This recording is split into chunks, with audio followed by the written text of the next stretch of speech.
सुख आणि दुःख हे दोघं भाऊ भाऊ. एकदा सुख आणि दुःख दोघं भाऊ गप्पा मारत असतात. दुःख सुखाला म्हणतं, किती भाग्यवान आहेस रे तू. सगळ्या लोकांना तू आवडतं. प्रत्येकाला वाटतं की आपल्या आयुष्यात सुख यावं, दुःख येऊच नाही.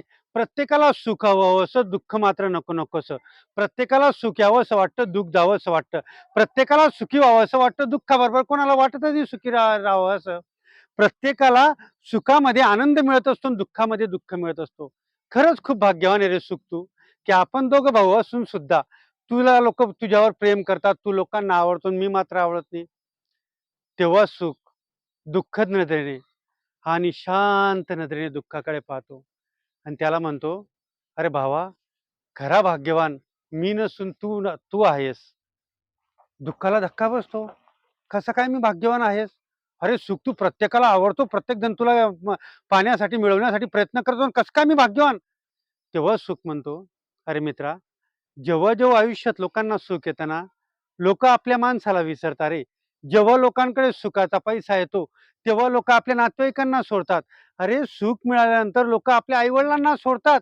सुख मिळाल्यानंतर लोकं बहीण-भावांना विसरतात. सुख मिळाल्यानंतर लोकं नातेवाईकांना विसरतात. सुख मिळाल्यानंतर लोकं मित्रांना विसरतात. पण भावा लक्षात ठेव, जेव्हा तू त्यांच्या आयुष्यात येतो ना, दुःख येतं ना, तेव्हा सगळे लोक एकत्र येतात, गुण्यागोविंदाने एकमेकांशी बोलतात, एकमेकांशी गप्पा करायला लागतात आणि एकमेकाला समजवतात आणि एकमेकाला आधार देतात. मग मला सांग, माणसं एकत्र करणारा तू सुखी का मी सुखी? खरं सांग. माणसं माझ्यामुळे दुरावतात, मग मी दुःखी का तू दुःखी? तेव्हा दुःख म्हणतं खरं आहे, की आजकालची माणसं पैशाच्या मागे धावायला लागली. पैशालाच सगळं काही समजायला लागली.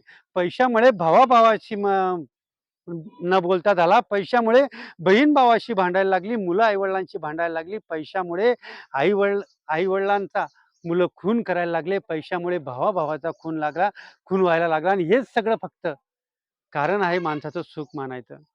त्याच्यामुळे लक्षात ठेवा मित्रांनो, आयुष्यात सुख कोणतं आहे? आपल्या लोकं जवळचे असण्यामध्ये आहे का एकटं असण्यामध्ये आहे? अरे तुम्ही फार पैसा कमवला, नामवंत झाले, कीर्तिवंत झाले, यशवंत झाले आणि पैशाचा अमोघ संपत्ती तुमच्याकडे आली. पण त्या पैशाचा उपभोग घ्यायला तुमच्याबरोबर तुमचा मित्रपरिवार, तुमचे नातेवाईक, तुमचे आप्तजन नसतील, तर या पैशाचा, कीर्तीचा, प्रसिद्धीचा काही उपयोग आहे का? नाही ना. त्याच्यामुळे ही छोटी गोष्ट आपल्याला सांगून जाते, की जोपर्यंत आपल्याजवळ आपले नातेवाईक आहेत, आपला मित्रपरिवार आहे, आपला परिवार आहे, तोपर्यंत आपण सुखी आहोत. नाही तर या जगातले सगळ्यात दुःखी आपण आपण आहोत. खरं आहे ना हो? काही नाही हो. कुठेतरी ऐकलं